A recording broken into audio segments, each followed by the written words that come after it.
এই নে ভিখারি, খেয়ে নিস। ধন্যবাদ স্যার।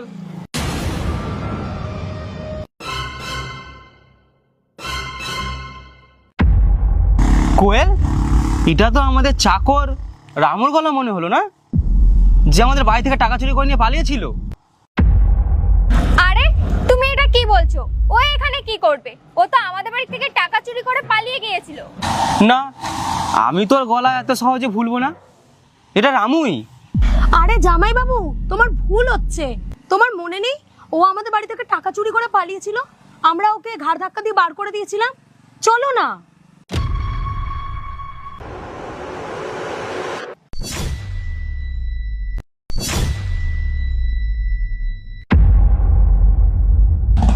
কোয়েল, ওই দেখো রামু, কিন্তু ও তো না ভিখারি ভাবে আছে কেন?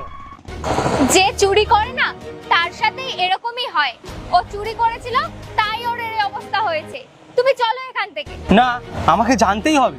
ও যখন অত টাকা চুরি করে থাকবে, ও তখন রিল্যাক্স করার কথা, তাহলে ওইখানে ভিক্ষা করছে কেন? আমার সত্যিটা জানতেই হবে। তুমি দাঁড়াও কোয়েল, তুমি দাঁড়াও।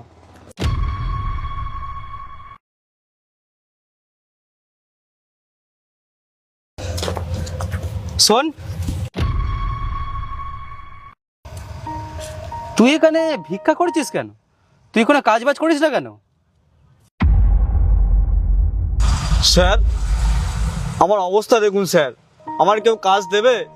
আর এমনিতে আমার কোমরেও লাগা আর পাও ভাঙা। আমার এই অবস্থায় কেউ কাজ দেবে? তাই আমি এখানেই বসে থাকি। যে এখান থেকে যায় আমাকে কিছু খাবার দেয়, ওটা খেয়েই আমি এখানে বসে থাকি স্যার। আচ্ছা, তোর নাম কি রামু? তুই কি ওই বুবাইয়ের বাড়ি কাজ করতিস? হ্যাঁ স্যার, আমি বুবাই স্যারের বাড়িতেই কাজ করতাম। কিন্তু স্যার আপনি জানলেন কি করে? তোর মালিক আমার খুব ভালো বন্ধু। এক দুবার ওদের বাড়ি গিয়েছিলাম, তোকে আমি দেখেছিলাম। তুই তো খুব ভালো কাজ করতিস ওখানে, তোর মালিক খুব প্রশংসাও করতো তোর। কিন্তু তোর এই অবস্থা কি করে? তোকে কি ওরা তাড়িয়ে দিয়েছে, বার করে দিয়েছে?